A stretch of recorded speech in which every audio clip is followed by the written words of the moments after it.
Paz do Senhor para todos, irmãos. Amém. Amém.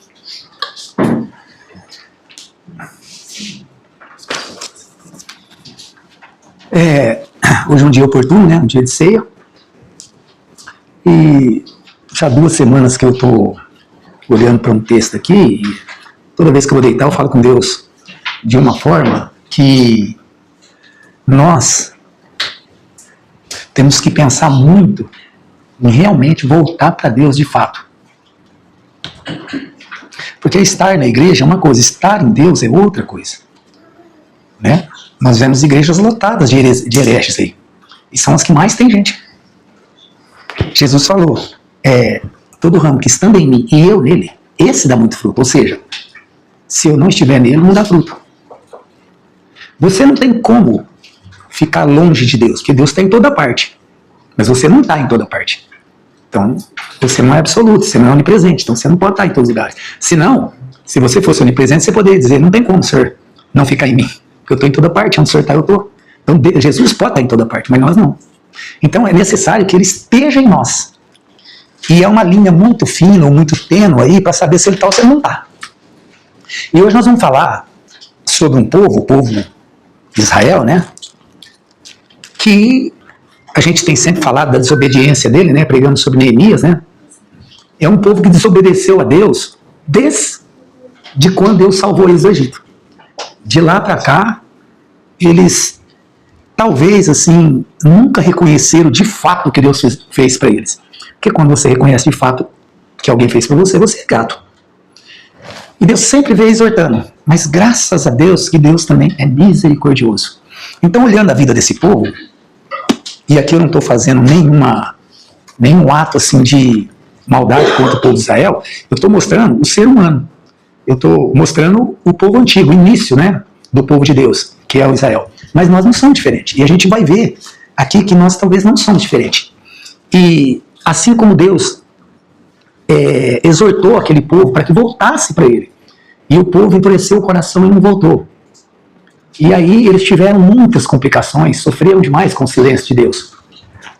Como eu disse, eles passaram aí quase 1 milênio. Em 4 milênios eles ficaram sem Deus. 30% da vida deles foi sem Deus do lado, sem Deus ajudando, sem Deus apoiando, provendo sim, porque Deus ele faz chover na roça do ímpio e do justo, né? Mas sem a presença de Deus, sem a comunhão. E a gente vê como que está a situação do planeta, do país, de tudo que está acontecendo. Há uma necessidade de nós apegarmos mais firmemente, como diz Hebreu, na nossa salvação. De fato mesmo. Nós não podemos só esquentar o banco da igreja, fazer uma oraçãozinha, ser uma pessoa mecânica. Mecânico, Paulo diz que os falsos profetas seriam. Que eles teriam uma conduta mecânica. Ou seja, há uma urgência para cada um de nós que se de fato somos cristãos verdadeiros e não pseudos cristãos, cristãos fingidos, falsos, de nós, e quando eu estou falando isso, irmãos, eu não estou falando de costume de igreja, de o vestido lá no pé e não sei o que, sabe essas coisinhas que... É claro que o cristão, eu acho assim, na minha opinião, eu acho até um pouco, quando se precisa falar muito sobre vestuário, sobre isso, sobre os adornos, né, as coisas que você vai se apresentar em público, a maneira como você apresenta, eu acho que quando a gente precisa falar muito sobre isso, é porque realmente todo mundo dentro da igreja ainda está no leito espiritual. Porque uma pessoa, quando ela já passa a conhecer a Deus, ela sabe como ela tem que vestir. Primeira coisa, se é uma mulher, um homem, tanto faz, né? Ela tem um espelho para ela ver se ela está bem ou não. E ela se coloca em oponente contra ela no espelho. Imagina que o que ela está vendo no espelho é o oponente dela. Aquele oponente olharia ela de uma forma santa, sadia, né? Não tão santa, porque nem todos são santos e remidos, mas sadia. Olha, se alguém me olhasse com essa roupa, ele não sentiria mal? Não, então, são coisas assim, essas coisinhas, porque tem que vestir isso, tem que fazer aquilo. Não, isso aí, quem tem Deus no coração já sabe o que tem que fazer. Um pastor precisar falar isso, é uma falta, assim, a igreja está no beabá, bem no beabá mesmo. Qualquer pessoa que conhece a Deus, ele já é guiado pelo Espírito de Deus. Então é desnecessário isso, praticamente. É quase que uma perda de tempo, porque todo mundo já devia saber como ele deve andar, como ele deve tratar as pessoas, como ele deve ser dentro da sociedade. Agora, quando eu estou falando de ir para Deus, uma busca de Deus, é um pouco mais a fundo. É o pessoal seu, é no individual, não é no coletivo. No coletivo nós estamos aqui, nós adoramos a Deus, agora há pouco nós vamos ouvir a palavra. Mas individual. O que a gente faz quando a gente sai daqui? Eu leio 2 versículos aqui, de noite eu faço aquela oração, né? Com Deus eu me deito, com Deus eu me levanto. Em nome do Pai, do Filho e do Espírito Santo. Essa é uma oração que os pastores falam, que é a oração mais rápida que o crente faz. Né? Então, o que realmente nós estamos fazendo? Nós temos feito uma avaliação do nosso tempo a sós com Deus. Por que eu digo a sós? Porque é individual, ele vai embora. Então ele tem um tempo com ele, eu não estou lá. Ele tem um tempo com Deus, tem um tempo a sós dele. O que nós temos feito realmente? O quanto nós temos crescido? Não estou dizendo não só no conhecimento da palavra. Que um está mais adiantado, outro está menos adiantado. Não é isso que eu estou falando também. Porque o conhecimento às vezes até incha. E ninguém vai para o céu porque tem muito conhecimento. O conhecimento é necessário para que você não seja enganado. Mas qual é a comunhão? Qual é o tempo disponível? Qual a disponibilidade do seu coração? Eu quero falar sobre isso também. No dia a dia. O que a gente tem deixado algumas coisas para realmente estar na presença de Deus? Aprender dele, colocar as nossas dificuldades diante dele, os nossos projetos. Nós temos que colocar Deus nos projetos, tudo aquilo que a gente vai fazer. Eu não estou dizendo coisas fúteis. Eu não vou perguntar para Deus se eu posso ir lá tomar um copo d'água, né? A gente é adulto. Mas assim, de repente você está num projeto, uma coisa, você tem orado para isso? Você tem enfiado a cara lá e fazido do seu jeito mesmo, levado a sua vida segundo a sua própria vontade, tudo que eu faço, eu decido e faço? Tem que você pensar um pouco nisso, né? Porque senão nós achamos até que somos cristãos verdadeiros e não, né? Davi, com todos os seus problemas aqui, a gente vê que você viu tanto de salmo que ele tem, tanto que ele falava com Deus. Porque os salmos aqui, tirando salmos de louvor, eram aqueles que ele estava conversando com Deus. 7 vezes por dia eu te louvo, 7 vezes por dia ele entrava na presença de Deus. Hoje os judeus normalmente é de 2 a 3 vezes eles oram por dia. Isso é uma coisa corriqueira. Todo judeu tem que fazer isso. Sabemos que com 12, 13 anos eles conhecem os 5 livros da Bíblia. Mas não conseguem recitar uma página. Então assim, entende? Está muito assim, pouco ainda. Nós estamos engateando, se a gente for ver, perto de outros cristãos. E sem contar, irmão, que não há desculpa, porque nós somos livres, o país é laico, todo mundo pode seguir a religião que quiser, fazer o que quiser, ninguém vai te prender porque você está adorando a Deus em casa ou ouvindo um louvor. Ninguém vai fazer isso. Então assim, isso aumenta mais ainda o nosso compromisso. E mostra mais a nossa negligência. Porque se não há impedimento, qual desculpa nós daríamos para Deus? Por que você não fez mais? O que a gente vai... Como não vou refutar Deus? Eu não fiz por causa disso. Não tem nem disso, nem daquilo. Você era livre. E nós precisamos guardar a palavra no coração, como Davi falou, porque talvez, num breve tempo, nós sabemos que tem aí 10, 15 países que não podem ler a Bíblia. Imagina se você nunca leu a Bíblia nenhuma vez na sua vida e nunca teve a importância de ler. E agora vem o governo e tira a Bíblia. Você não vai saber quase nada de Deus, você nunca leu. Agora imagina se você está esforçando, lendo, guardando texto. Se tirar o básico que você tem, aquilo que o alimenta ali, o arroz com feijão, você sempre vai ter. Então, é importante que nós começamos a ler mais um pouco. Porque pode ser que no futuro próximo, não sabe, o mundo está numa reviravolta. E com o advento da internet, as coisas podem chegar assim também. A gente fala, não, isso vai demorar 50 anos, talvez em 1 ano. Né? 2, 3 anos atrás, olha como é que era o celular. Olha como é que é agora. Era aquele Samsung A3, como é que era? G3, depois G4 lá. Agora já a coisa mudou tudo. Celular não tinha memória, não dava para guardar nada. Nem computador tinha que comprar HD para guardar fora. Agora tem tera, 1 tera, 2 tera. Acabou, não tem mais disquete, não tem mais nada. Não precisa de arquivo. Hoje a pessoa olha, tem a íris dele, abre a porta, faz tudo. Na China agora, você viu o carro? A mulher faz assim com o carro, ó, a porta abre. Saiu um novo carro agora, só faz assim, ó, abre a porta, ela abre sozinha, fecha, estaciona sozinha, desceu do carro, vai embora, o carro entra lá. Então assim, mas são coisas boas, né? São. Mas o mal avança rápido também. Então nós temos que tomar cuidado com o mal, às vezes avança mais rápido que o bem. Porque para fazer o bem tem pouca gente, para fazer o mal tem caravanas de gente. Amém? Então nós vamos falar desse povo aqui, que viveu desobedecendo a Deus, e nesse contexto aqui também, eles, além de desobedecer a Deus, eles entraram numa idolatria ferrenha. Sabe? E antes de entrar no texto, vamos para Judas 5. Essa Bíblia aqui é meio grande, rapaz. Vamos para Judas 5, que nós vamos saber um pouquinho. É o penúltimo livro da Bíblia. Tem um capítulo só. Então esse povo aqui, né, que é o povo de Israel,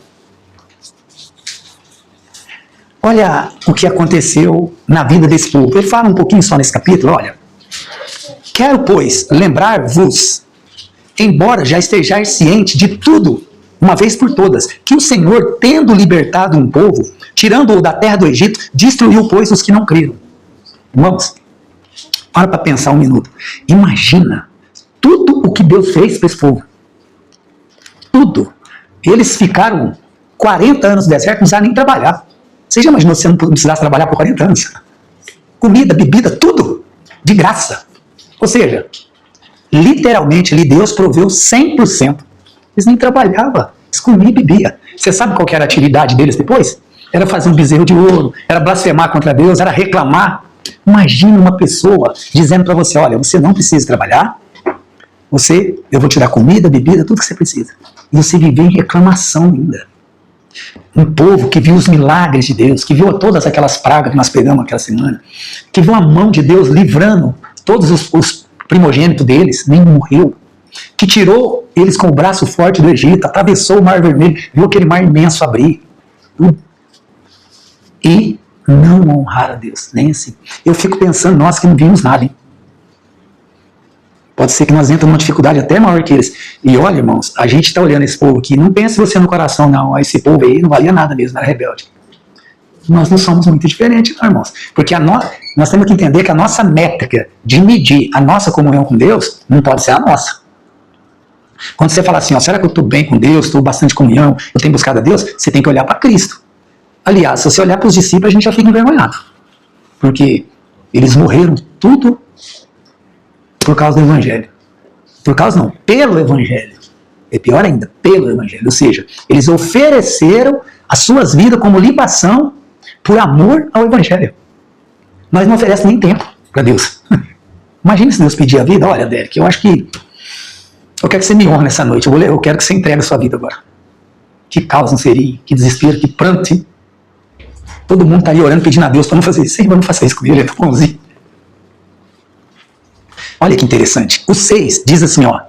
E a anjos, olha, destruiu a todos que não creram, continua com os anjos, ó. E a anjos também, né? E a anjos também, que não guardaram o seu estado original, mas abandonaram o seu próprio domicílio, sua casa, seu lugar, seu posto, né?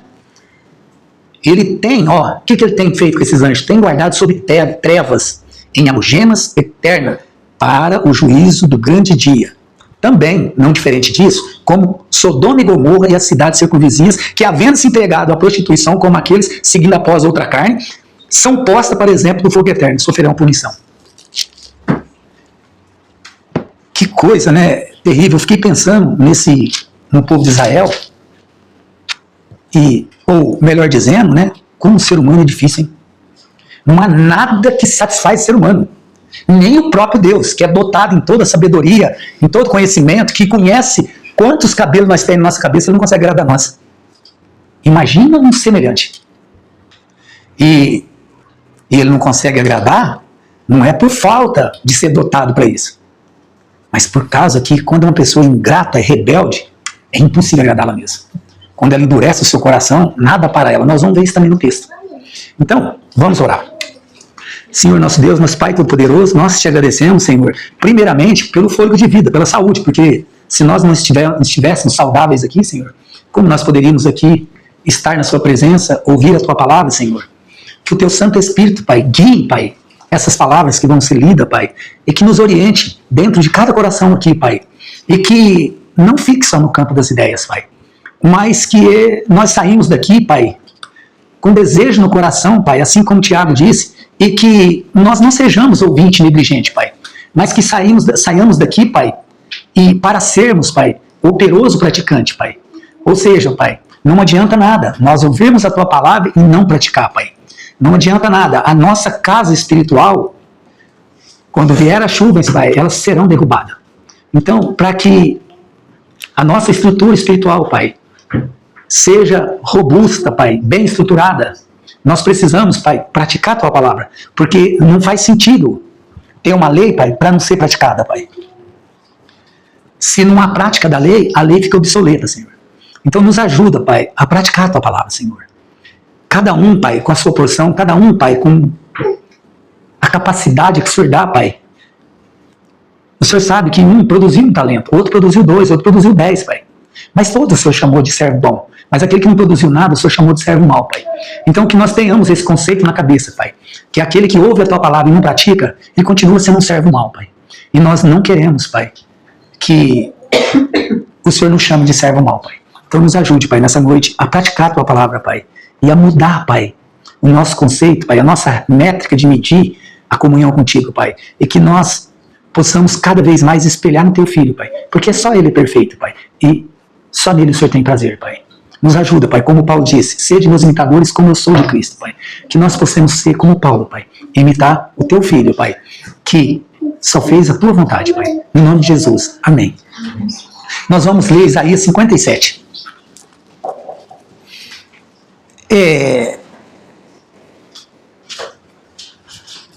Esse texto aqui, irmão, Isaías 57, verso 1. Fala da idolatria de Israel e o afastamento do Santo Deus. Idolatria, sei que todo mundo sabe, mas é toda e qualquer adoração que não seja para Deus.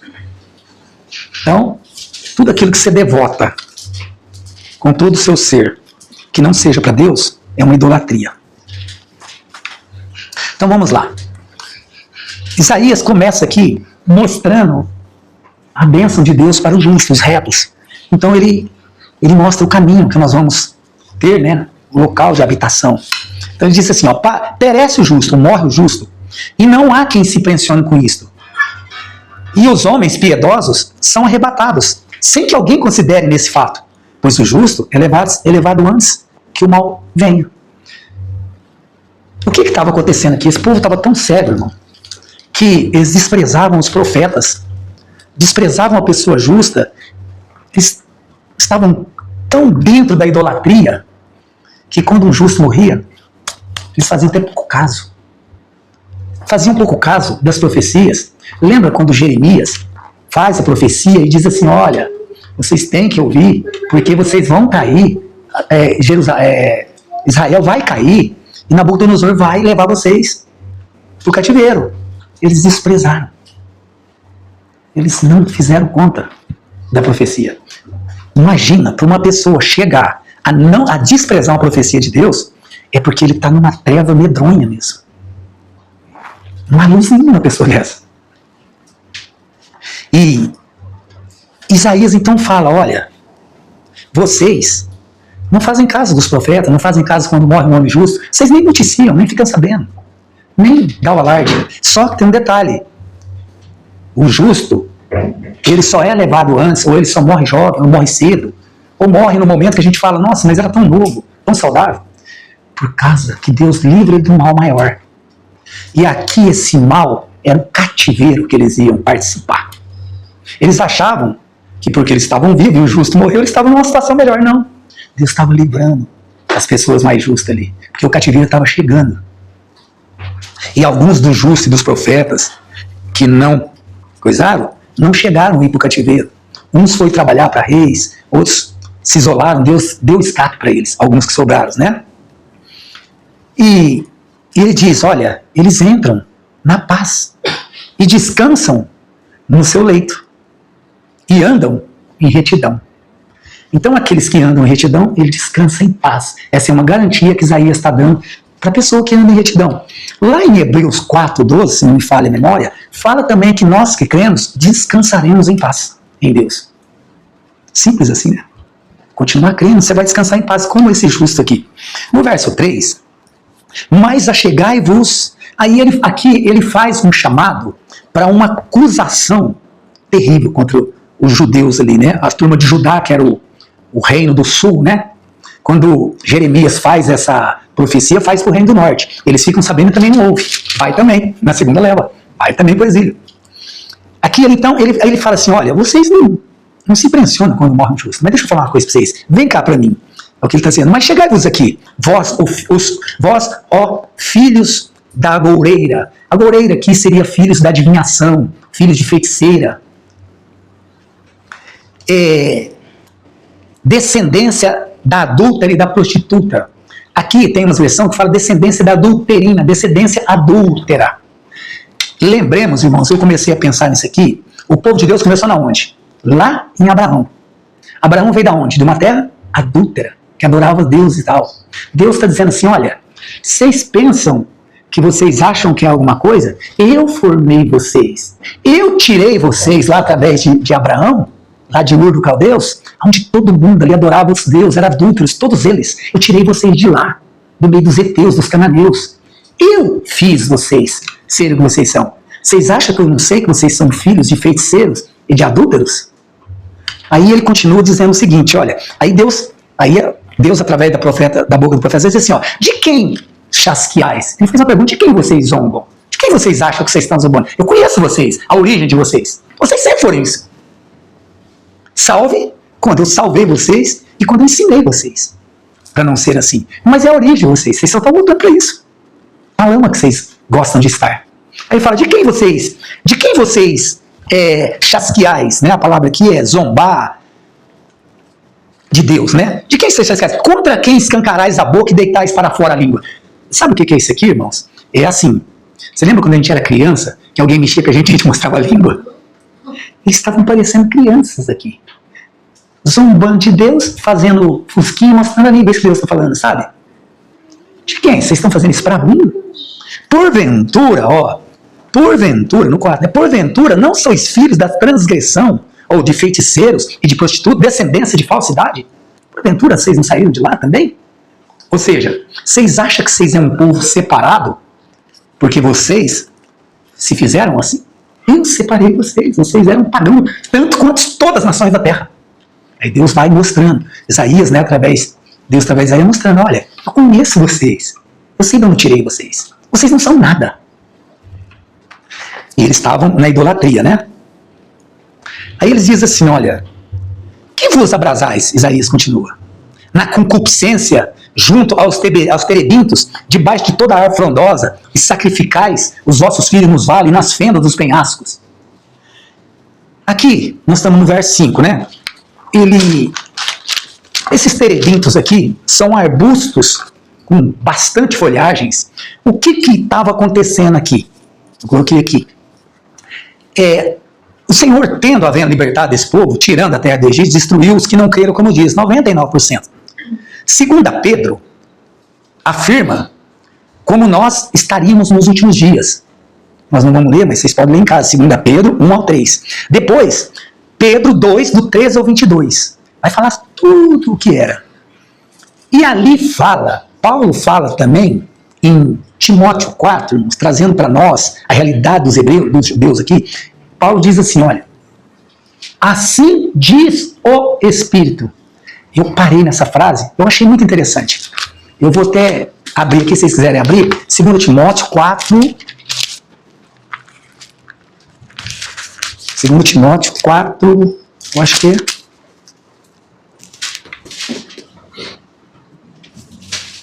Não, é lá no Pedro que eu estava falando, no Timóteo é outra coisa. É no Pedro, 2 Pedro, vamos lá. Isso aqui é interessante, que Pedro fala aqui. Eu falei, gente, eu não tinha prestado atenção nisso. 2 Pedro. Isso nós já temos bastante, né? Falso profeta. 2 Pedro 13, né? Eu falei 13. 13, 22. Ele fala. É do 13, é 2, 13 ao 22. 13, 2, 13.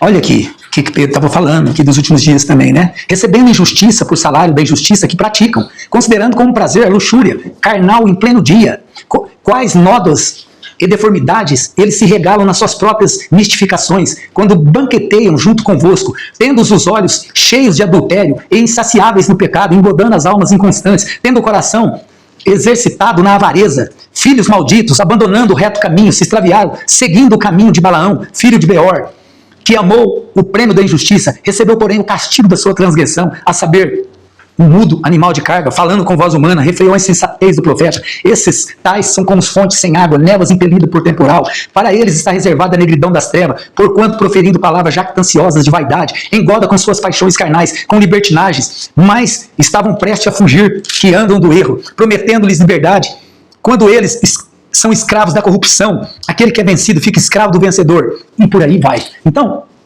essa não é a realidade nossa hoje? Essa é a nossa realidade. Então, Pedro profetiza isso Paulo profetiza, a igreja de Corinto mostra, né, os falsos mestres saindo de lá. Irmão, isso no começo do primeiro século, segundo século, já estava cheio de gente. Um punhado desse na televisão também já agia lá.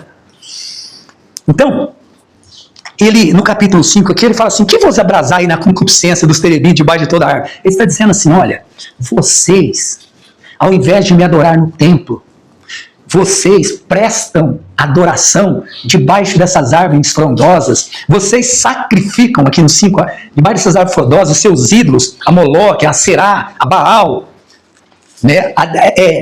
Eles faziam torpeza, sexualidade, também, que era aquela deusa Afrodite, que fala lá também em Paulo, né? E sacrificais os vossos filhos, no verso 5, nos vale nas fendas dos penhascos. Ou seja, vocês acham que eu não estou vendo nada disso?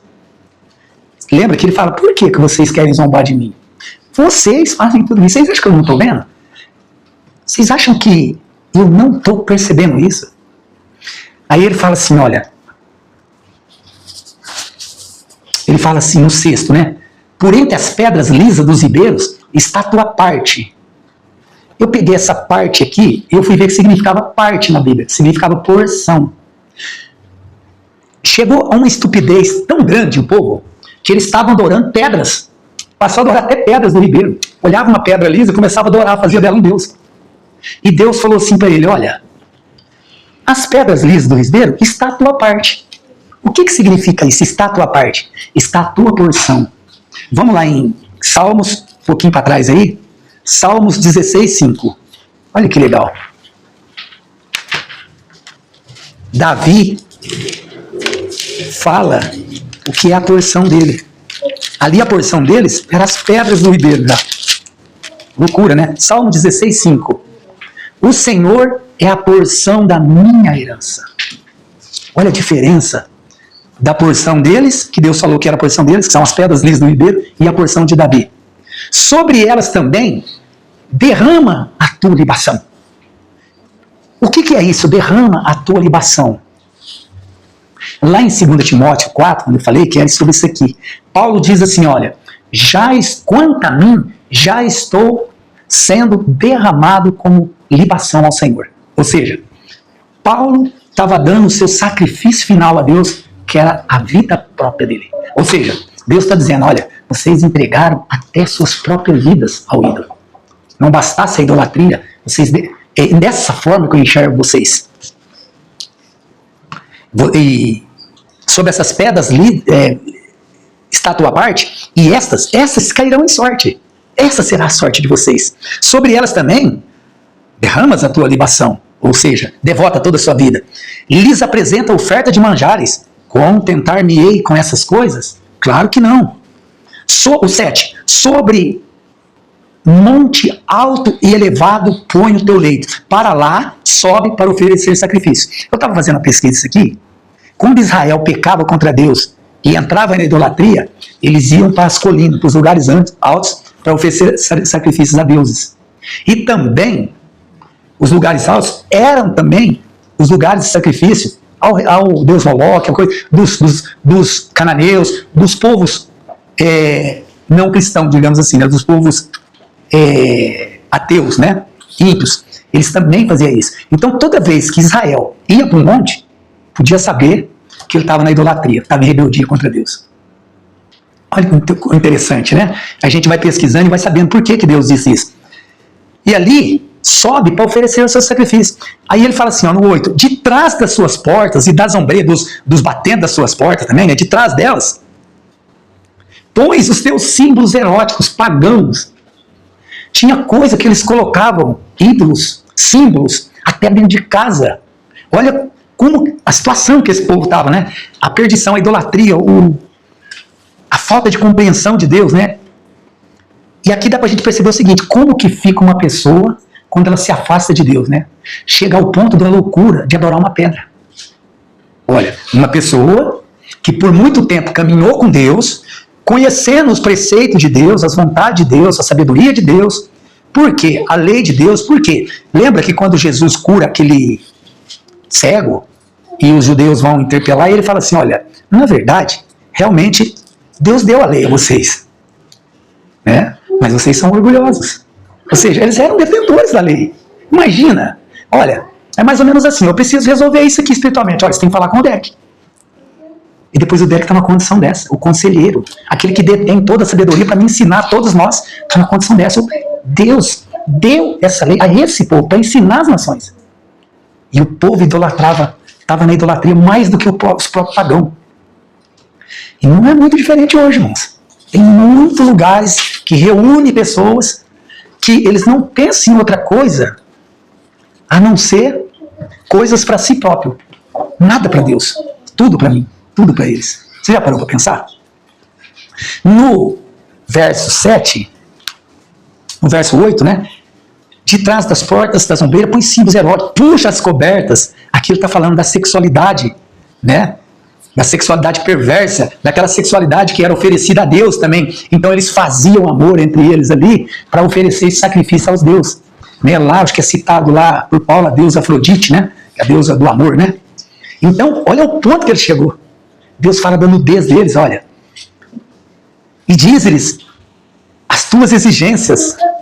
Sobe no leito e alargas para os adultos, adulterados serem. E diz as suas exigências, ou seja, e eles perguntam aos ídolos, qual é a sua exigência hoje? Ou seja, amas-lhes a coabitação e lhes mira a nudez. Mostra, expõe a sua nudez para eles. Que coisa terrível, irmão. Eu fiquei pensando assim, gente, que coisa... A gente às vezes não percebe tudo que o povo de Israel, os erros que eles cometeram. São coisas terríveis, né? Vais ao rei com óleo. Quando ele fala do rei aqui, ele está falando do próprio Deus deles. Ou seja, vocês vai aos deuses de vocês, aos ídolos de vocês, com óleos, multiplica os perfumes, envia os teus embaixadores para longe, até a profundidade do sepulcro. Ou seja, vocês fazem nada para vocês de sacrificar a coisa ao ídolo de vocês. Terrível isso aqui, né?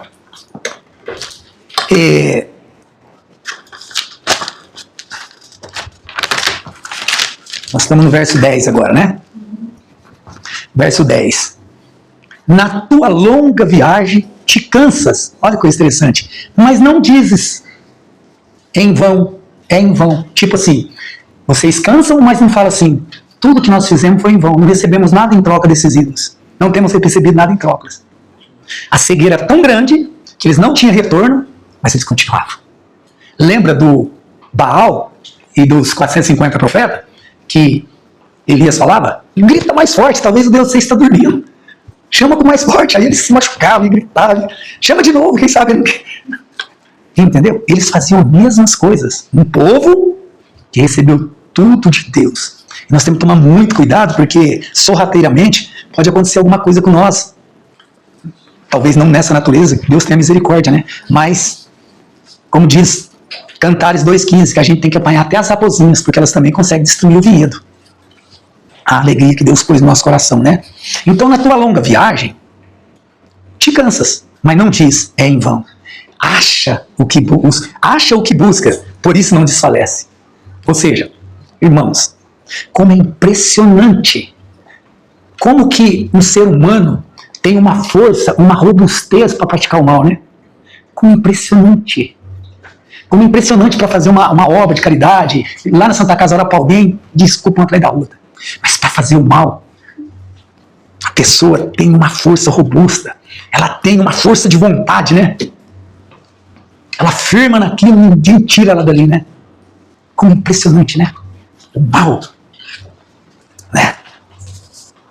E quando alguém decide fazer o mal sem coração, é impressionante a força perversa que ele tem. Eu coloquei aqui. Mostrando aqui a tristeza do Senhor pela má conduta do seu povo. No verso 11. Mas, de quem tiveste receio ou temor, para que mentisses e não te lembrasses de mim? Ele está fazendo uma pergunta. De quem vocês tiveram temor? De Moloque, de Baal. Por isso que vocês mentiram para mim. Vocês estavam temendo a ele, né? Olha Deus mostrando a realidade para eles. Foi dos ídolos lá que você temeu, né? Vocês estavam temendo a ele, né? Irmão, presta atenção nisso aqui que eu pus aqui, irmãos. De quem tivesse temor, para que mentisses para mim e nem de mim se lembrasse e nem se importasse. Não é acaso que me calo? Porque me calo, e isso desde muito tempo, e não me temes? Ou seja, isso não é o caso por eu ter calado há muito tempo com relação a vocês, porque vocês não me temem. Aí, vamos fazer uma alusão disso aqui para hoje. Nós estamos aqui no verso 11. Aquele povo estava tão distante do Senhor que nem na imaginação, sumiu da mente deles, pensavam em temer ao Senhor. Será que no Brasil temos quantos por cento de cristãos verdadeiros? Quantos por cento? Falam-se 38 milhões de cristãos que assim estão nas igrejas. Eles falam sobre isso. Será quantos? Será que não é o mesmo quadro hoje? Olhando essa situação que nós estamos vendo nas igrejas? Pula-pulo, quebra-quebra, é promessa dali, dinheiro que some dos cofres da igreja. Será que não é a mesma coisa? Lembremos que o temor do Senhor é o quê? O princípio da sabedoria. Ou seja, aqui, essa palavra temor do Senhor, eu posso dizer que há pessoas que se dizem cristãos que andam pior que o Satanás. Esse povo nessa época andava pior que o Satanás. Por quê? A Bíblia diz o quê? Que Satanás teme e treme ainda. Ele não só teme, ele treme. As pernas dele desfalecem quando ele chega na presença de Deus. Mais ou menos assim, é o Senhor. Acaba as pernas. Até o Satanás perde a sustentação da vida dele diante de Deus.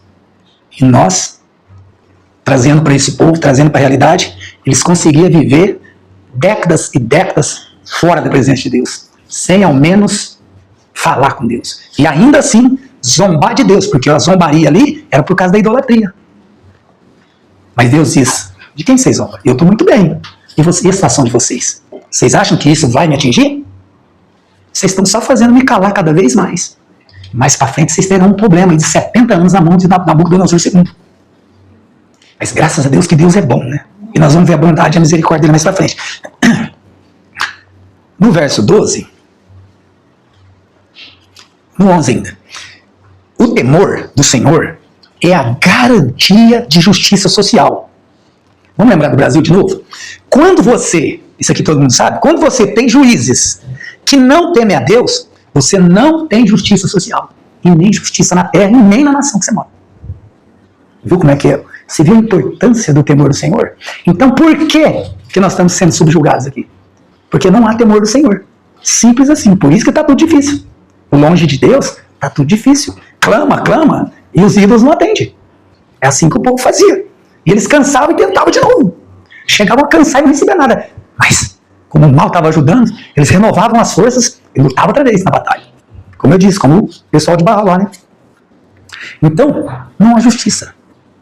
E nós cremos em Deus e o tememos. Porque tem uma diferença de crer em Deus e uma diferença de temer. Quando você teme, você faz o que ele manda. Lembra quando o talento foi distribuído para o servo mau? Mesmo sendo mau, ele temeu. Ele falou, sabendo que o senhor é um homem, que o senhor colhe onde não planta, tira de onde não tem, eu guardei bem guardadinho. Ele temeu. Ele continua um servo mau, porque era para produzir. Mas ele temeu. Será que nós pensamos assim? Será que nós lembramos daquele texto? Terrível coisa é cair na mão de Deus vivo. Talvez é porque está tudo muito bem para nós, né? Agora aqui, por que eu vou dar algumas condições aqui, por que nós devemos temer a Deus? Porque, irmão, você fala que tem que temer, mas por quê?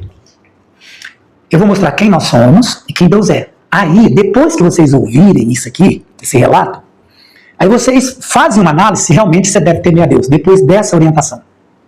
Afinal, aquele que é finito, que somos nós, de apenas carne e sangue, está todos os dias diante do eterno santo Deus. Você nunca poderá fazer o contrário. Você sempre vai ter que estar diante dele. Ou seja, não tem como fugir. Então, isso já é uma ideia para a gente pensar, não ter medo. Porque não dá para escapar da polícia, como a gente consegue alguns, né? Você nunca poderá fazer o contrário. Presta atenção na outra frase, que é a comparação nós e Deus. É sempre o mortal diante do imortal. Ou seja, é 100% de desvantagem, né? Se você lutasse com ele, você morreria, porque ele é imortal.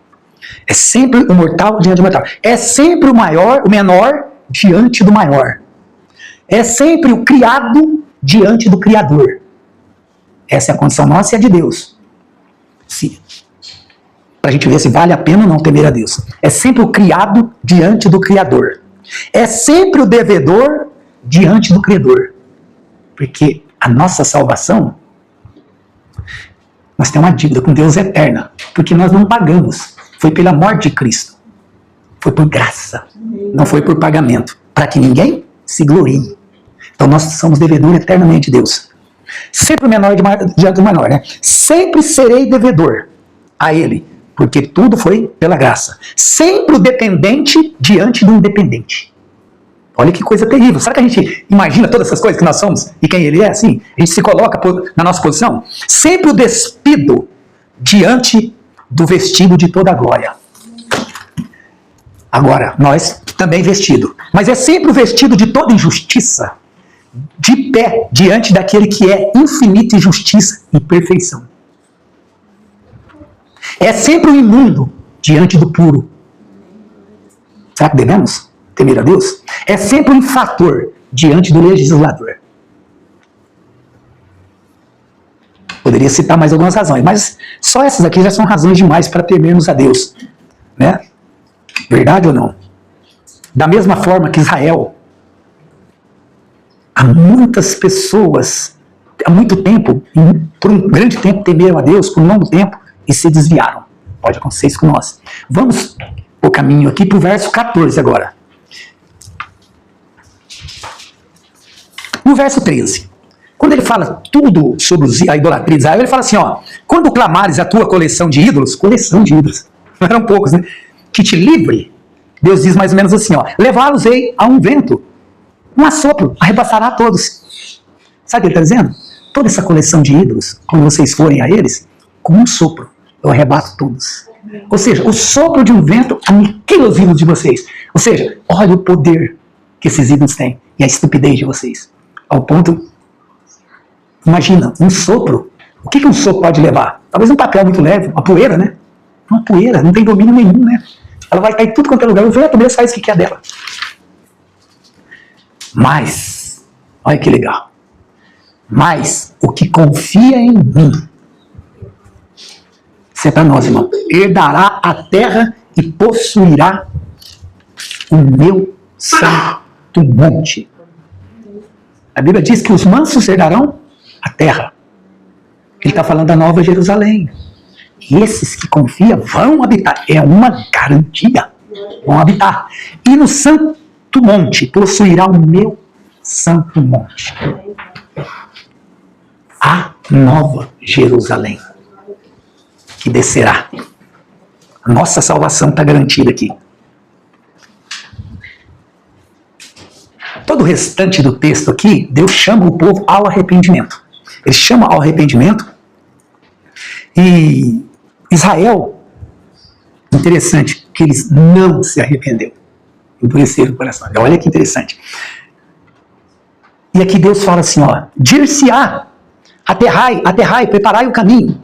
Ele está dizendo, aplanai os vossos caminhos, entope os buracos, as falhas, as lacunas, deixam reto a estrada de vocês, tirai os tropeços do caminho do meu povo.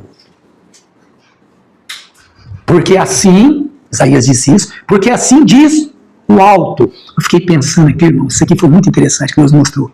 O é um artigo o quê? Definido. No singular. O alto. Ou seja, ele é o alto e ele é o único alto. A altura está no céu e nós na terra. Compreensão para temê-lo também. Ninguém, irmãos, por mais que seja famoso, que tenha dotes, ou esportista, ou cantores, nada do que você possa chegar num nível tão elevado. Jamais você vai chegar próximo de Deus. Ele é o alto, o sublime, o mais elevado, o mais sábio, o mais douto.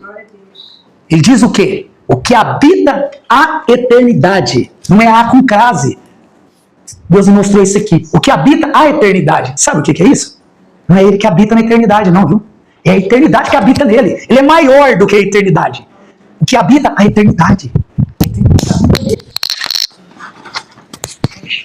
Ou seja, ele é maior do que a eternidade. Entendeu quem é esse Deus? O tamanho dele. Por isso que, quando Moisés pergunta, o que eu vou dizer para o povo quando eles perguntaram o seu nome? Diga que eu sou. Sabe o que significa isso? Eu sou. Trazendo no singular, ele é. Ou seja, Deus não existe. Deus é. Porque a existência veio a existir depois de Deus. Se Deus existisse, a existência seria antes de Deus. A palavra existência, ela passou a existir depois que Deus criou alguma coisa. Aí se fez a existência. Por isso que você pode falar existência. Deus é. Ou seja, ele é antes da existência. Esse é o Deus. Por isso que a eternidade habita nele. Ele não está dentro da eternidade. A eternidade está dentro dele. Ele é antes da eternidade. Ele é antes do infinito. Ele é maior do que o infinito. Dá para mensurar isso? Não tem como. Quando conseguir mensurar o infinito, quanto mais infinito. É quando você chega, os judeus costumam dizer, um judeu dizendo que é como uma aliança. Não tem começo nem fim. Você chega aqui, aí você começa de novo. Você chega e começa de novo. Então não tem jeito de você achar o começo nem o fim. Fica rodando. Não vai achar. Porque não tem início nem começo. O qual tem um nome santo. Habito no alto e santo lugar. Olha só que legal, gente. Isso aqui é para a gente aprender. Mas também, ó, ele abriu uma exceção.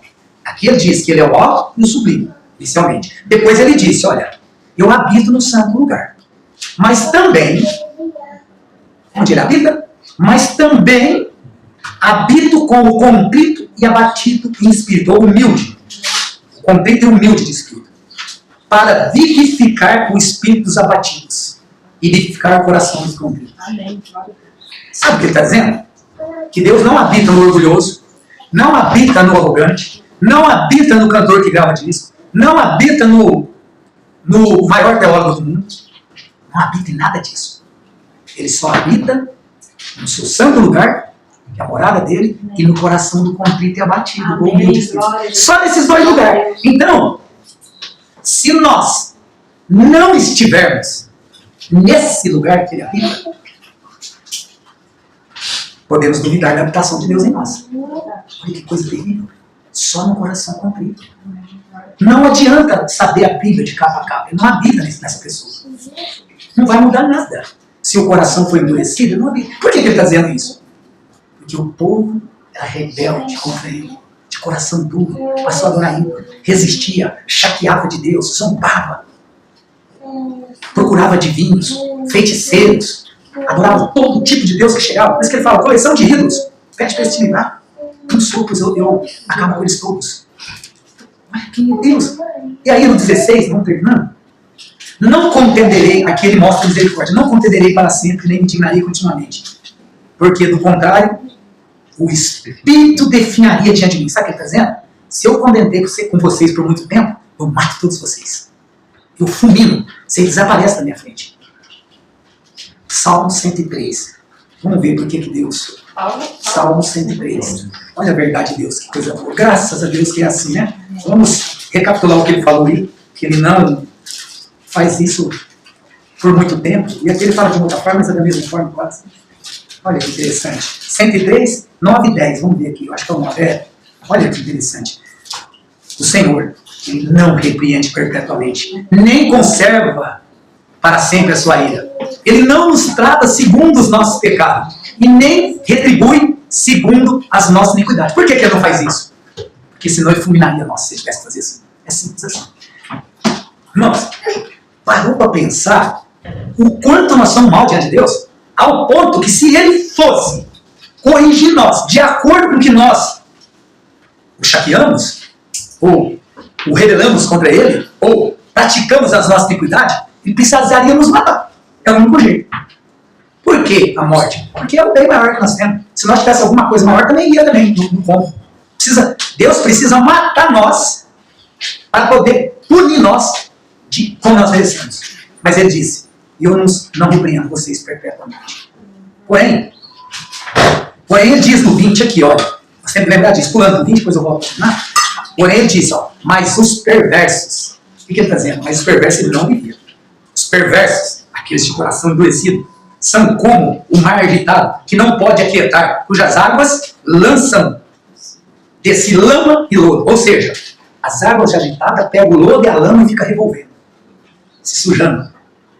Coisa interessante, né? Fazendo um redemoinho entre eles mesmos. Para os perversos, olha só, por isso que a gente não pode manter muito tempo na perversidade, mas voltar para Deus. Para os perversos, diz o meu Deus. Ó, não é Isaías que está dizendo, não. Mas ele está falando assim, olha, eu acho que é assim. Diz o meu Deus. É Deus falando na boca dele. Não há paz. Não sei se isso faz lembrar vocês, mas lembra de Lázaro, o rico? Quando ele morreu, não houve paz. Precisava de um pinguim de água e não tinha. Tormenta danada. Ele falou, pede para o pai Abraão molhar minha Lázaro, molhar minha boca, com a ponta dele, porque eu estou na tormenta danada. Esse é o fim de todos. 17. Por causa da indignidade, da cobiça, eu me indignei e feri o povo. Isso aqui ele já está falando do cativeiro. Ali foi o distanciamento, onde que eles tiveram que submeter, vamos falar assim, o castigo de Deus, né? Mas rebelde, seguiu ele o caminho da sua escolha. Eles seguiram, Deus deu oportunidade, eles não quiseram. Então eles seguiram o caminho da escolha. Qual foi a escolha? O cativeiro. Foram ser punidos. Aí quando eles voltam do cativeiro, acontece isso, quando Deus fala, olha, não condenarei para sempre. Quando chega lá em Neemias 8, quando eles chegam e Deus recebe eles de volta. E eles fazem ali as festas das cabanas, né? As duas festas juntos ali, e ali eles começam a adorar a Deus, e Esdras, o escriba, abre o livro da lei, né? E lê até o meio-dia o livro, e eles pedem mais para ler todo dia o livro, foi lido durante os 30 dias, o mês inteiro, foi lido aquilo ali. Você vê? E eles reconhecem o quanto eles sofreram quando Deus estivera distante deles. Mas demorou, né? Muitos anos. E isso é para a gente aprender que para nós não deve demorar. Nós não podemos se rebelar com Deus, né? Então, aqui eu falei que Israel, ele convivia com seus pecados, né? E chegar o tempo em que Deus diz aqui para eles, terminando para eles aqui todo esse ponto, dizendo que chegaria o tempo em que eles seriam o salvador, né, deles, né? De vocês novamente. Aí eu pus o verso 20 aqui, né? Falei sobre os 2 lugares, né, também. E é isso aí. Então, o que é um contrito, um abatido de espírito? É aquele que quebranta seu coração. É aquele que pede perdão por suas falhas. É aquele que fecha os olhos por alguns minutos e reconsidera a sua posição diante de Deus, da balança de Deus, ele e Deus. Esse é o abatido. E nós vamos ter agora, o abatido de coração é aquele publicano que diante de Jesus não ousou levantar os olhos para cima, porque ele não tinha nada para apresentar a Deus. Ele não era dizimista, ele não jejuava 2 vezes por semana, e ele falou, ser propício, porque se esse fariseu tiver certo, eu estou no sal, estou no inferno, então me perdoa. Esse é o contrito, é o abatido. É aquele que chora pelos seus pecados, aquele que reconhece que Deus está no céu e está na terra, que ele é finito, que Deus é infinito, que ele é mau e Deus é bom, que ele é impuro e Deus é puro, e assim por diante. Que ele é sempre devedor, e Deus é o credor, que ele é o pecador e Deus é o legislador. Então, esse é o contrito de espírito, né? E então nós vamos fazer a ceia agora, que essa lição aqui de Israel possa nos ensinar a ideia aqui é observar mais o quanto nós temos agradado ou desagradado. Colocar as duas coisas na balança. Se a balança do desagrado pesar mais, vamos agradar um pouco mais para nós fazer com que pesa mais. Se está agradando mais, vamos continuar, porque aquilo que é bom, de boa forma, nós temos que sempre pensar nisso. Pode isso. Amém? Então, eu vou pedir para o Deco fazer a ceia e a Marta vai cantar um louvor. Você quer fazer uma oração para terminar? Pode. Faz uma oração. Agradecendo a Deus por nós, pela segunda.